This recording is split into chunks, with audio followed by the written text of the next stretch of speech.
I have a little egg in the incubator. I've been incubating for, this is day 24. She has been crying and crying and cannot seem to get out.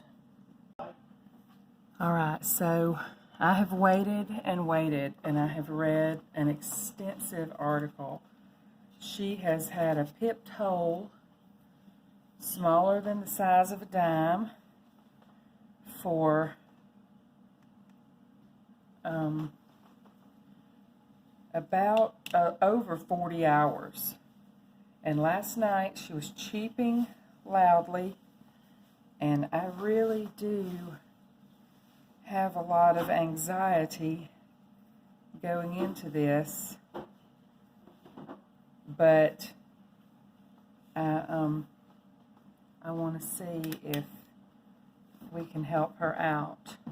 And I'm trying to put a headlamp on, but it's falling off of my head, so there's that.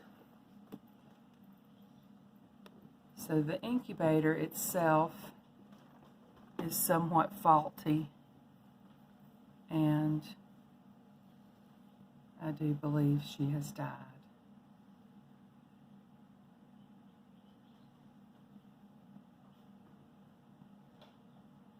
Last night when she was cheeping loudly, I guess I should have went ahead, but I was just so afraid of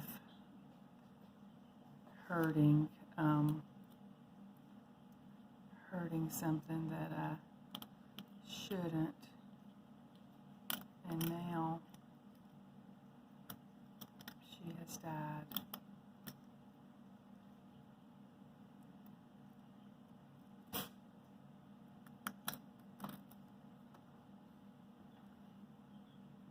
Her membrane is shrink wrapped to her.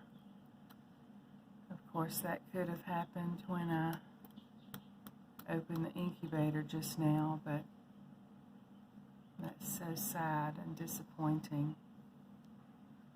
I have one more back here who I noticed was cracked, but I think it must have cracked prematurely because there's so much blood, and you really have to be careful and wait until the chicks are ready. I mean, that's the whole purpose of the long hatching process, is for the blood vessels to recede, and that chick clearly wasn't ready. So that's very sad. I bought a cheap Amazon incubator put out by Salnovo, just so you know what not to get. It would not hold the temperature, it would not read correctly, and it would not adjust according to the manufacturer's instructions that I received in the manual. So these eggs have been in here for 24 days. None of them have, we had 2 hatches. The first one that hatched died. The second one that hatched lived and is still living with some chicks that I had gotten through the mail. So we'll go I'll bring her over and let you see her. We named her Miracle, of course, because she was the one chick that survived. And here she is. Hi, everybody. My name is Miracle, and I survived the first Salnovo incubator hatching, and all of my mates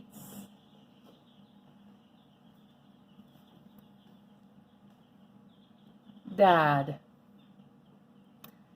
So what I'm going to do now is fill up the channels. No, I don't even think I'm going to do that. I was going to fill up the channels, put the incubator really high, check when I get home to see if a float test and any viable eggs were still there, and go through this whole process. But I don't think I'm going to do that. This is heartbreaking and aggravating, and I've already talked with the people about this incubator, and I'm sending it back, of course, but just don't buy it. Go get something from Tractor Supply, because this is terrible.